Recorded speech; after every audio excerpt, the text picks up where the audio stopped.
L'équipe, juste pour information, sachez que désormais, vous pouvez retrouver tous mes contenus sur YouTube, bien sûr, mais aussi dès le lendemain sur Spotify. Salut la team, j'espère que vous allez bien pour notre rendez-vous d'aujourd'hui où une nouvelle fois, on va partir sur un sujet choisi par vous-même sur Instagram. Et là, ça s'est joué sur la photo finish. Sur le canal, le duel entre Luka Doncic et Guerschon Yabusele a été serré jusqu'à la dernière minute. Deux camps, deux ambiances, et au final, Luka qui l'emporte de justesse. Parfait, on va dérouler pourquoi 2026 peut être l'année où Doncic accroche enfin le trophée de MVP. Par contre, si vous voulez que la semaine prochaine, je parle de Guerschon ou encore d'un autre sujet, c'est simple, vous savez quoi faire. Abonnez-vous sur Insta, rejoignez le canal et venez voter. C'est là-bas que tout se passe chaque semaine. Du coup, la question du jour est limpide. Qu'est-ce qui fait de Luka mon option numéro 1 pour le MVP 2026 ? On va observer où il en est à Los Angeles, poser le cadre, regarder le bilan nécessaire côté Lakers, voir ce qui est possible, envisageable et ce qui l'est moins, et détailler les curseurs que Doncic peut monter pour verrouiller sa place dans la course. Alors installez-vous bien, servez-vous un bon petit jus d'ananas, on commence ça tout de suite.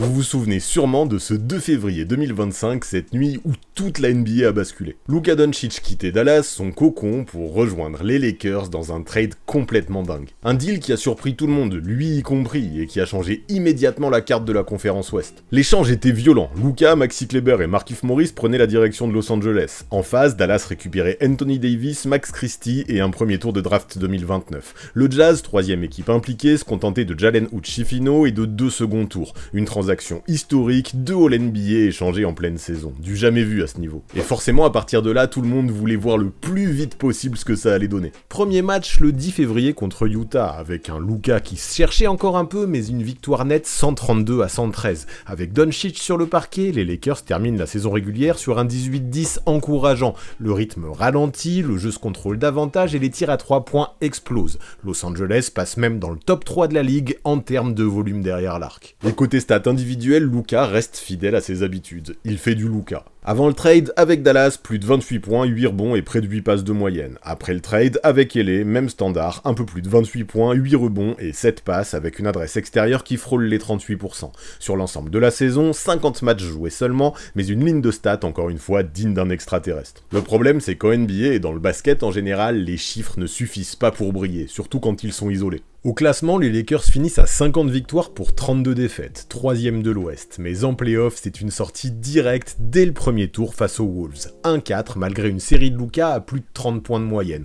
On se souvient de son Game 1 à 37 points, mais aussi de l'élimination au Game 5, marqué par les 27 points et 24 rebonds de Gobert, symbole cruel du vide laissé par Anthony Davis sous le cercle. Et c'est bien là que le bas blesse, ce trou béant dans le secteur intérieur californien. Sans AD, la raquette des Lakers a été un boulevard. Jackson Hayes n'a pas pu répondre et Minnesota a puni dans la peinture. À cela s'ajoute une chimie encore en construction, un coach rookie qui doit trouver ses marques, un LeBron en surcharge physique et un Luka diminué par des pépins de santé. Résultat, en fin de match, moins d'automatisme, des possessions brouillonnes et une équipe des Wolves plus constante dans l'exécution. Donc au final, ce que je veux retenir, c'est que cette demi-saison avec Luka à Los Angeles a servi de crash test. Le Slovène a prouvé que son niveau pouvait rester stratosphérique, mais il n'a pas pu passer un tour, ni postuler au trophée de MVP 2025. De toute façon, le fait qu'il n'ait joué que 50 matchs l'écartait directement des débats. Du coup, le message pour la suite était clair. Pour viser le MVP, il faudrait dépasser le seuil des 65 rencontres, construire des automatismes solides avec ses nouveaux coéquipiers et surtout compenser l'absence d'un pivot dominant en défense.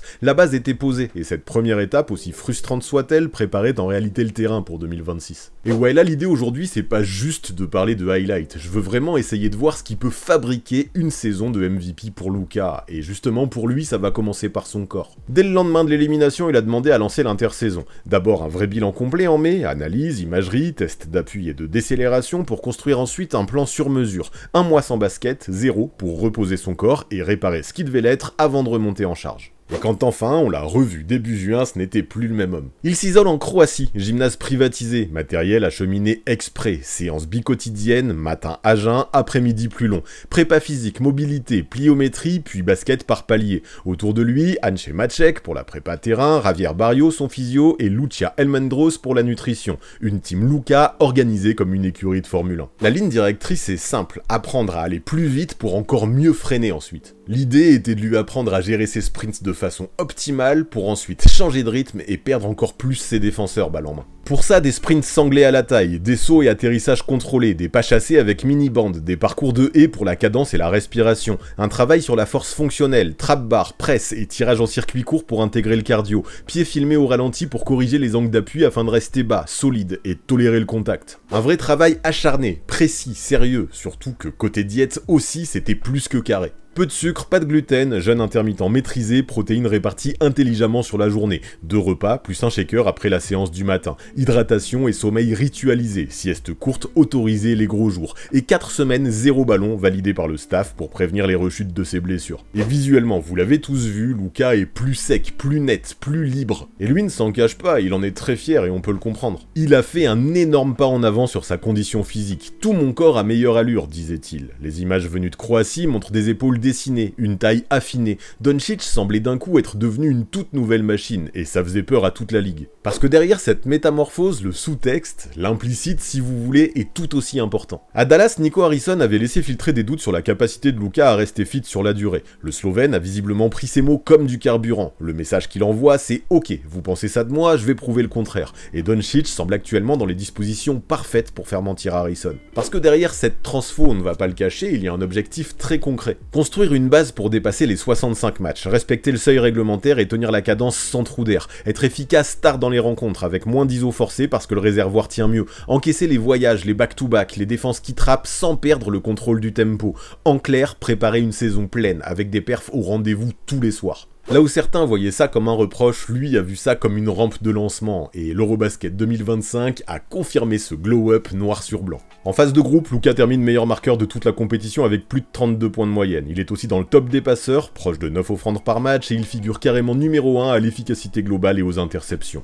Pour couronner le tout, il est top 10 au rebond, rien que ça. On a vu des cartons à 39 points contre la France, 34 contre la Pologne, et même un quasi triple-double à 37 points, 11 rebonds et 9 passes dans le match décisif face à Israël. Au passage, il s'offre aussi un triple-double historique contre la Belgique, devenant seulement le 4e joueur à en réaliser un dans l'histoire du tournoi, ainsi qu'une performance folle en 8e face à l'Italie, avec 30 points inscrits rien qu'en première mi-temps, avant de finir à 42 unités. C'est assez fou, et le pire c'est que ce qui frappe le plus, ce n'est pas non plus ses chiffres, c'est plutôt la manière de façon globale. Il semble plus endurant, moins essoufflé en fin de rencontre, capable d'appuyer encore sur l'accélérateur dans le money time. Son premier pas est plus vif, il attaque les close-out avec une séparation plus nette, et même en défense on le sent plus investi, les mains actives, les lignes de passe coupées, il n'a jamais paru aussi fit à mes yeux sur une scène FIBA. Le mec fait tout, ouais, des deux côtés du terrain, je le rappelle, il est quand même numéro 1 aux interceptions, ça veut pas dire qu'il est un défenseur élite, mais ça compte quand même. Après bien sûr, et c'est peut-être le problème, la Slovénie n'a pas non plus le même réservoir de talent que certaines autres nations. Autour de Luka, aucun autre joueur NBA, surtout des cadres européens solides, mais pas du même calibre. Ainsi, il domine toutes les colonnes de stats de son équipe,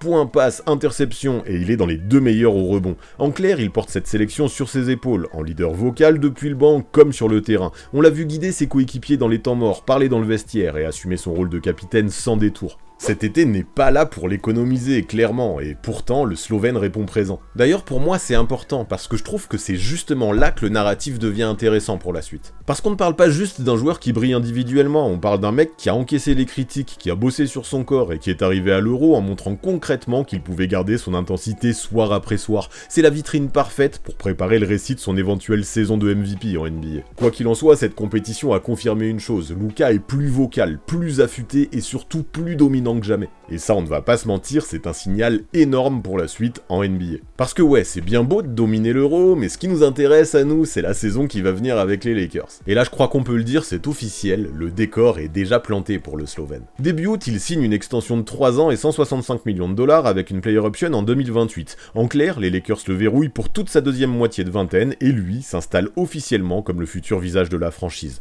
Lors de la conf de presse, il ne s'est pas caché. Être un Laker est un honneur, je veux mon nom là-haut, à côté des autres légendes, disait-il. Surtout que pour l'accompagner, Rob Pelinka a fait en sorte de retoucher le casting pile dans les secteurs où ça coinçait. DeAndre Ayton arrive au poste 5 après un buyout à Portland. Marcus Smart débarque pour durcir la défense sur le périmètre. Jake Laravia, shooter polyvalent, renforce la rotation à l'aile. Et à côté, LeBron a activé sa player option pour repartir sur une 23e saison historique. Autour de Luka, même si on le verra plus tard, j'ai toujours quelques doutes, l'effectif paraît bien plus équilibré que l'an passé. Sachant qu'à ce roster en plus, il faut ajouter un coach qui l'an passé était un coach rookie, mais qui est devenu peu à peu un phénomène médiatique. JJ Redick, installé depuis l'été 2024, a désormais une saison complète derrière lui pour imposer son style. Il connaît les micros, il connaît les attentes, et surtout, il sait qu'il a dans les mains une équipe calibrée pour le prime time. Parce que ouais, c'est exactement là que je veux en venir, croyez-moi, cette saison avec les Lakers du prime time, il va y en avoir sur nos écrans. Les Lakers, c'est 34 matchs télévisés à l'échelle nationale cette année, presque 1 sur 2, personne n'en a plus. Opening night contre Curry et les Warriors, Christmas Day face à Houston et Kevin Durant, sans oublier la Rivals Week et plusieurs chocs contre OKC. Bref, c'est l'équipe la plus exposée du pays. Ajoutez à ça le nouveau contrat média de la NBA avec NBC et Amazon qui diffusent des matchs exclusifs et vous avez une vitrine idéale pour nourrir un narratif de MVP. Sauf que cette exposition, elle a un prix bien évidemment, sinon ce serait trop simple. La Player Participation Policy impose que les stars jouent les matchs télévisés nationalement, sauf exemption médicale validée. Et la règle des 65 matchs pour les trophées, vous la connaissez. Sans franchir ce seuil, impossible de prétendre au MVP. Pour Luka, ça veut dire tolérance zéro sur les absences non justifiées. La moindre blessure ou la moindre gestion de charge mal calibrée pourrait ruiner ses chances. Autrement dit, tout est réuni autour de lui. Les dollars, le roster, la scène et les projecteurs. Maintenant, la question est réelle. Est-ce qu'il pourra rester disponible, constant et performant dans cet environnement où chaque détail sera scruté? Parce que ouais, c'est bien ce combo exposition plus régularité qui fait souvent la différence lorsque l'on vise le trophée de MVP. Mais bref, tout ça c'est surtout de la théorie, et mon exposé ne serait pas du tout complet si on ne s'intéressait pas au terrain un petit peu. Qu'est-ce qu'on peut attendre du Slovène pour l'exercice 2025-2026? Eh bien pour moi, le plan est clair. On met Luka au milieu et on essaye de simplifier ses lectures. Redick n'a pas hésité à poser la hiérarchie en interview. Luka contrôle l'attaque. Autour de ça, les Lakers ont construit un plan simple à comprendre. Beaucoup de pick and roll avec Luka qui demande un écran très haut, et derrière ça, ça se décline. Soit il serre son pivot en l'air, soit il glisse une petite passe sur un cut, soit il ressort le ballon pour un tir ouvert. L'idée, c'est qu'il se fatigue moins en iso forcé et qu'il trouve plus facilement la bonne option. La grande différence avec l'an passé, c'est que cette fois-ci, tout a été construit autour de lui en amont, pas juste en urgence au mois de février. Cette année, Doncic va pouvoir faire le training camp, participer à la pré-saison et tester des schémas qui seront répétés en boucle pour lui. J'aime bien qu'avec ça, il soit entouré d'un staff expérimenté. Nate McMillan, Scott Brooks, Bob Bayer, Lindsey Harding, qui connaissent la NBA par cœur. Ça veut dire des placements plus propres, des timings mieux réglés et des solutions déjà préparées pour chaque type d'adversaire. D'ailleurs, à mon sens, la fluidité de son jeu déposera essentiellement de 3 leviers autour de lui, LeBron, Ayton et Reeves. Le duo Luka-Ayton doit représenter la base de l'attaque. Ayton vient pour poser un écran puis foncer vers le cercle. Si la défense ne suit pas, c'est dunk. Si elle vient trop en aide, Luka se décalera à 3 points. Peu de prise de tête, beaucoup de paniers faciles. Exactement ce qu'il faut pour faire briller Doncic en théorie. Maintenant, je le sais, Ayton a été très décevant ces dernières années, mais ce qui me rassure, c'est que ce que va lui demander Redick reste très basique. Malgré les doutes que j'ai à son propos, je suis assez persuadé qu'il pourra remplir comme il faut ce rôle de rim runner et de roller après écran. Avec un meneur comme Luka à ses côtés, le pivot aura vraiment toutes les dispositions idéales pour enfin passer un cap dans sa carrière. Après, LeBron, quant à lui, pourrait devenir une arme encore plus dangereuse en jouant davantage sans le ballon. À bientôt 41 ans, le King va pouvoir souffler un peu et poser plus souvent des écrans pour Luka. Et là, c'est jackpot. Si personne ne vient, il a un petit tir ou une passe facile. Si la défense se resserre, il envoie direct vers le shooter ouvert. C'est le rôle parfait pour utiliser encore son cerveau et ses lectures sans avoir à tout créer lui-même. Aujourd'hui, LeBron a besoin d'un tel costume et je pense qu'il peut parfaitement l'assumer. Derrière eux, on l'a dit, le troisième maillon, c'est Reeves et je pense que lui aussi peut être taillé pour ça. Austin Reeves, c'est le gars qui connecte tout le monde. L'an dernier, il a mis plus de 20 points par match et tourné à près de 6 passes avec une vraie adresse de loin. Quand Luka souffle, il peut créer. Quand Luka joue, il peut se mettre dans le coin et sanctionner à 3 points. C'est exactement le type de joueur qui fluidifie tout. Surtout que derrière ce trio qui entoure Doncic, Marcus Smart est arrivé dans le costume de l'assurance tout risque. Défenseur de l'année en 2022, 3 fois dans la meilleure équipe défensive et un vrai leader de vestiaire. Son rôle est clair, prendre les gros clients adverses, mettre de la pression et libérer Luka pour qu'il garde son énergie en attaque. En plus, Smart c'est le gars qui recadre et qui ramène de l'intensité quand ça commence à baisser. Après, tout ça ne marche que si chacun accepte et endosse parfaitement son rôle, mais Redick semble avoir déjà prévu les différentes combinaisons. Et pour être honnête, il il y a un 5 que j'aimerais bien voir pas mal évoluer ensemble. Smart, Reeves, Luka, LeBron et Ayton. Derrière eux, plusieurs solutions. Des shooters comme Jake LaRavia ou Dalton Connect. Des profils plus physiques comme Hachimura et Vanderbilt. Et parfois du small ball, avec LeBron en pivot pour élargir le terrain. Bref, plusieurs options, mais toujours la même idée. Garder constamment Luka dans les meilleures conditions possibles. Le but, ça va pas être forcément d'exploser ses stats, mais plutôt d'utiliser son talent de manière plus efficace. Moins de tirs compliqués en fin de possession, plus de paniers faciles sur des coupes, des passes rapides et des tirs ouverts. L'an dernier, on l'a vu trop forcer en step back quand il restait 3 secondes sur le chrono. Là, le staff veut l'aider à avoir des solutions dès le début de l'action. Résultat, plus d'efficacité, moins de fatigue. Par contre, là, on parle que d'attaque, mais défensivement, c'est sûr, l'équilibre devra être présent aussi. Avec Smart en première ligne, Ayton dans la raquette et des ailiers interchangeables autour, les Lakers veulent que Luka se concentre sur des choses simples, rester en place, profiter de son gabarit et couper les lignes de passe. Pas besoin de le voir courir après des petits à travers 15 écrans, non, ce sera une défense organisée pour qu'il soit au minimum exposé. Et si de ce côté-là du terrain il montre les mêmes efforts que pendant l'Euro, on peut s'attendre à une bonne surprise en plus de ça. Enfin, même si bien sûr il aura LeBron à ses côtés pour l'aider, j'attends du Slovène que, au moins sur le terrain, il devienne un vrai leader, car ça doit être son équipe. Le staff l'assume. C'est Luka l'option numéro 1. LeBron l'a compris aussi, il glisse vers un rôle de super connecteur. Et même dans la culture populaire, ça se voit. Dans le nouveau NBA 2K, c'est Luka qui a la meilleure note des Lakers.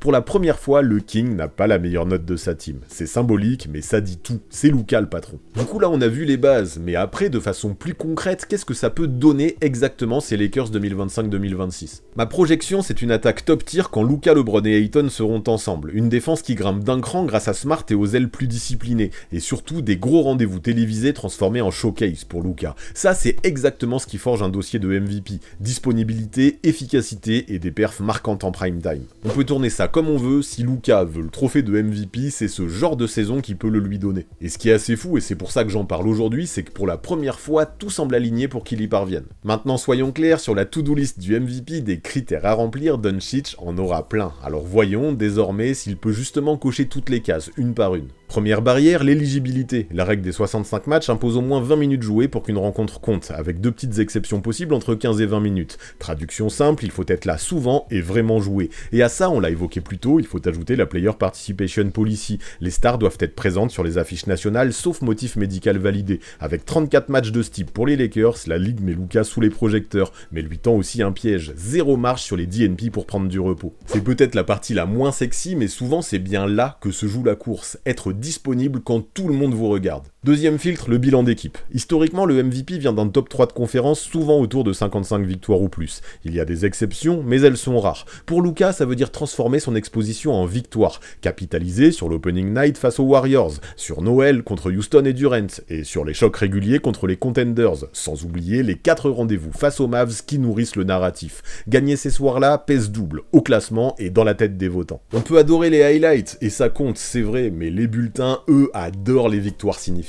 Troisième pilier, le volume et l'efficacité. Les MVP récents dominent sans gaspiller, un pourcentage propre tout en gardant un gros impact point passe. Côté stats d'impact, le vainqueur se retrouve presque toujours dans le top 5 des stats avancées. L'objectif pour Luka avec le plan Redick est limpide. Moins d'ISO tardive, plus de paniers faciles et des kick-outs simples. Même volume de création, meilleure rentabilité. En résumé, je veux voir le même génie, mais avec moins d'essence brûlée pour le prouver. Quatrième clé, les signature games. Les votants retiennent les soirées cartes postales, les duels contre les autres favoris, les salles chaudes en prime time. Convertir ces scènes en carton et en victoire fabrique le souvenir. Les baromètres de la course au MVP réagissent à ça mois après mois. Le calendrier des Lakers c'est une autoroute. À Doncic maintenant de poser 2-3 soirées immanquables, voire plus, qui deviendront des points d'ancrage dans la discussion. Et je vais même aller plus loin. 4 ou 5 soirs qui résonneront vraiment à la télé nationale aux yeux des votants peuvent écrire un vrai narratif. Enfin, cinquième point, la régularité et la santé. Au-delà de 65 matchs, les MVP doivent répondre à une certaine constance, éviter les trous d'air, enchaîner des séries de 8-10 matchs solides et sécuriser les back-to-back à la télé. Le staff a déjà dessiné un usage plus économe pour Doncic. Plus de catch and finish, moins d'action à rallonge et Smart pour absorber les missions défensives pénibles. Tout est fait pour qu'il garde du jus le plus souvent possible. Parce que ouais, le meilleur moyen de se montrer intouchable, c'est de ne jamais se montrer fatigué dans la saison. Le repère méthodo, c'est le BBR MVP Tracker, un outil statistique du site Basketball Référence qui essaye de prédire qui serait MVP si on se basait uniquement sur les chiffres. Il croise 2 choses, les victoires de l'équipe et les grosses stats individuelles. Ce n'est pas une boule de cristal, il ne prend pas en compte le narratif ou la lassitude des votants, mais c'est pratique parce qu'il colle souvent assez bien au vote final. Ça permet de suivre la course semaine après semaine pour voir qui a un vrai dossier chiffré, et je n'ai aucun doute sur le fait que les les votants le consultent. En résumé, le cahier des charges n'a rien de mystérieux. Présence, résultats, rendement et grand soir. Et j'ai l'impression que tout semble converger cette année à Los Angeles pour que Luka puisse aligner tout ça. Reste la seule question qui compte. Pourra-t-il le faire pendant 70 soirs alors que tout le monde sera braqué sur lui? Et bien pour suivre ça pendant la saison, il faudra, je pense, fixer plusieurs objectifs concrets pour le Slovène. Le premier, c'est la disponibilité. On cible 70 matchs joués. Pourquoi 70? Parce que la barre légale, on l'a dit, est à 65 avec au moins 20 minutes pour que ça compte. Concrètement, ça fait 0 absence sur les grands soirs, l'opening night, Noël et les prime time. Et s'il faut souffler, on diminue ces minutes sur des soirs plus calmes plutôt que de faire un DNP. Ça, c'est la base. De toute façon, sans ça, le dossier n'existe pas, peu importe les mixtapes qu'il fera. Ensuite, l'efficacité globale au tir. Il faudrait viser 60% de true shooting. Comment on y arrive? Avec moins d'isolation tardive, avec plus de lecture simple, des pick and roll en volume avec Ayton, du short roll de LeBron qui punit l'aide, Reeves qui espace le terrain et connecte le jeu. On y revient. Le but, c'est même dégâts, mais moins de déchets. Vraiment, cette gestion des positions gaspillées sera une clé dans cette course, mais ça ne suffira pas. Le collectif aussi a son importance. Je veux 55 victoires ou plus et un top 3 à l'ouest. Historiquement, c'est la zone des MVP. Le plan top 10 attaque, top 12 défense. L'attaque se nourrit du trio Luka, LeBron, Ayton et des passes faciles. La défense s'appuie sur Smart au périmètre, Ayton sous le cercle et des ailiers disciplinés. C'est essentiel parce qu'on l'a vu à travers les années précédentes. Sur le bulletin, la case des wins compte bien plus que la case des wow. Enfin, il y a le narratif aussi. Il faut transformer les vitrines en signature games. Je veux que Luka nous fasse au moins 3-4 soirées référence en triple-double ou à 40 points sur l'antenne nationale avec la victoire en prime. Et ce qui serait bien, c'est qu'elle puisse s'étaler sur l'année, genre en début de saison, à Noël, après le All-Star Break et lors du run final du mois d'avril. Bien sûr, après, on ne va pas réécrire l'histoire de toute une saison sur une seule nuit, mais quand même, on peut marquer les esprits. Pour arriver à tout ça, la gestion de la charge sera primordiale. J'imagine une moyenne autour de 34-35 minutes par rencontre, des pics sur les grands matchs et des descentes à 30 lors des soirées tranquilles. Il faudra également bien gérer les back-to-back, notamment ceux qui sont télévisés, et surtout bien gérer ses émotions. Je compte sur Doncic pour garder le compteur des techniques bas, afin d'éviter la suspension bête qui coûte un match sur la route des 65. Mais après, avec ça, en clair, pas besoin de forcer. Si les chiffres et le narratif hurlent MVP, les votants n'auront plus qu'à écouter ses cris. Du coup maintenant pour finir je tiens à me mouiller et je vais faire quelques petits pronos sur la saison du Slovène histoire qu'on rigole un peu. J'envisage un Doncic autour de 31 points, 8 rebonds, 9 passes, 48% au tir, 72 matchs joués et un différentiel net quand il est sur le parquet de minimum plus 8. Ajoutez à ça 4 soirées cartes postales en prime time, une équipe des Lakers à 55 victoires, un top 3 à l'ouest, une attaque top 10 et une défense top 12, puis ça fait le job. Ça peut sembler démesuré dit comme ça, mais avec le plan Redick, une forme physique qui semble au top et avec un training camp complet pour huiler les automatismes, ça me semble jouable. Mais en face, ça va pas être du gâteau non plus. Jokic reste Jokic, la machine qui ne cligne pas des yeux. SGA débarque en MVP en titre avec un collectif réglé comme du papier à musique. Giannis peut encore écraser la saison si Milwaukee déroule, tandis que Anthony Edwards devient un candidat de plus en plus sérieux. La feuille de route, du coup, elle tient en 2 gestes. Faire au moins 50% de win dans ces duels-là, et si possible, être le meilleur joueur du match à chaque fois pour planter le drapeau. Autrement dit, la concurrence sera rude et à chaque fois qu'il la croisera, Doncic devra l'écraser. Par contre, ouais, des zones grises existent. L'Ouest est une jungle. LeBron et Smart n'ont plus les jambes de leurs 25 ans. Ayton doit prouver qu'il peut s'accrocher et s'impliquer sur la durée. Tout ne dépend pas de Luka, mais si l'effectif reste en bonne santé, la structure est pensée pour empiler les victoires et offrir aux Slovènes la rampe de lancement idéale pour choper le trophée. De toute façon, ouais, si l'on fait le bilan, ça me semble assez évident. Doncic est toujours dans le tier 1 des principaux candidats et principaux prétendants pour le MVP. Mais vous l'avez compris, je veux quand même aller plus loin. Dans les mains, il a la carte au trésor pour dominer la ligue. À lui donc de franchir les étapes. 70 présences qui comptent, de l'efficacité, des victoires et des grands soirs qui font basculer la perception des votants. Si ces cases sont cochées, dans un marché comme Los Angeles, le narratif suivra naturellement. En fait, je m'inquiète pas du tout de son niveau, c'est surtout les aléas autour que je vais devoir surveiller. Mais si les Lakers gomment les doutes de santé et de régularité, j'ai l'impression que tout pointe vers la même ligne d'arrivée. Du coup, je me jette à l'eau et je l'affirme, Luka Doncic MVP 2026 en NBA, c'est mon pic. Le niveau du Slovène combiné à son narratif me semble bien trop fort à ce jour pour avoir un autre favori. Mais vous alors, comme ça, à l'aveugle, avant que la saison ne commence, vous mettriez qui sur votre bulletin? Eh bien, dites-moi tout ça dans la section commentaires, j'ai super hâte de lire vos pronostics à vous aussi.